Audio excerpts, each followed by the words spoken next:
Magandang araw mga kaibigan. Mayroon tayong huhulaan ngayong araw dahil narinig natin sa mga balita at nababasa natin sa social media ang kalagayan ng ating Santo Papa. May mga request sa akin na kung pwede ko daw tingnan kung makarecover pa ang ating Santo Papa, pero dapat hindi ko gagawin to dahil ayaw kong pangunahan kung ano man ang mga mangyayari in the next few weeks. This dahil sa public demand, pagdesisyonan ko na tingnan kung ano mga next na mangyayari. Tingnan ko muna ang kanyang stability. Ayon sa aking nakikita sa baraha, kung titingnan nyo ito, ang nakita kong cards or na-draw kong na cards, ang mga na-draw kong na cards ay 7 of Swords, the Hermit, 8 of Cups, the World, 5 of Cups, Death, and Queen of Wands.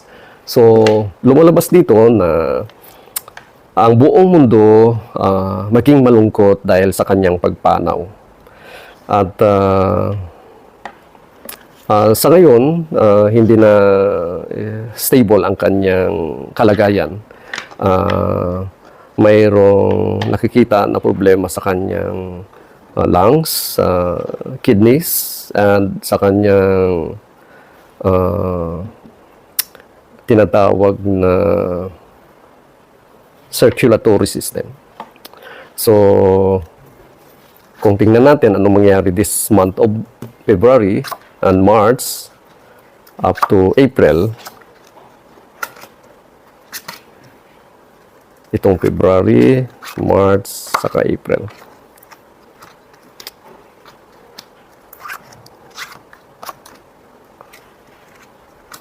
May mga pagbabago sa kanyang kondisyon ngayong February, pero baka hindi niya na or baka hindi na makakaya ng kanyang katawan hanggang March. So, sa aking nakikita at mga naramdaman, ang buwan ng March ay napakalungkot na buwan para sa mga Katoliko. Pero sa nasabi ko na, ang aking mga nakikita at mga naramdaman ay pawang mga prediction lamang.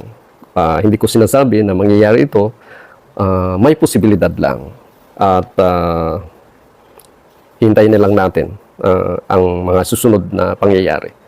Hanggang dito na lang mga kaibigan.